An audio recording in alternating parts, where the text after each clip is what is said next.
പറഞ്ഞിട്ട്. ആ കഥന്റെ പേരാണ് ബ്ലേക്ക് ഹൗസ്. പണ്ട് ഒരു ദിവസം ഒരു പെൺകുട്ടി ഉണ്ടായിരുന്നു. ആ പെൺകുട്ടിയുടെ പേരാണ് എസ്തർ. അവൾ ജനിച്ചു കഴിഞ്ഞിട്ട് അവളുടെ അമ്മ അവൾക്ക് 1 വയസ്സായപ്പോൾ മരിച്ചു പോയി. അങ്ങനെ അവൾ അവളുടെ അങ്കിളിന്റെ ഒപ്പവും ആന്റിയുടെ ഒപ്പവും താമസിച്ചു. അങ്ങനെ ഒരു ദിവസം അവൾ അങ്കിളിന്റെ ഒപ്പം ഒരു യാത്ര പോവുകയായിരുന്നു.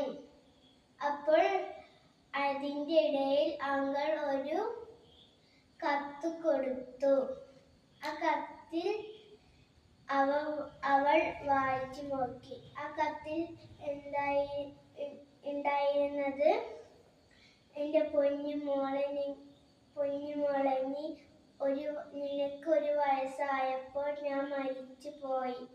നിന്റെ അങ്കിളും ആന്റിയും നിന്നെ നല്ല പോലെ നോക്കും. അവൾക്ക് അത് വായിച്ചപ്പോൾ നല്ല സങ്കടമായി. അങ്ങനെ അവൾ വീട്ടിലെത്തി. അപ്പോൾ അവളുടെ ആന്റിയോട് അവൾ ചോദിച്ചു, ശരിക്കും എൻ്റെ അമ്മ മരിച്ചു പോയോ? ആന്റിക്ക് എന്ത് ഉത്തരം നൽകാൻ കഴിഞ്ഞില്ല. ആന്റി പറഞ്ഞു, നിന്റെ അമ്മ നിന്നെ വിട്ടും എന്നിട്ടും പോകില്ല.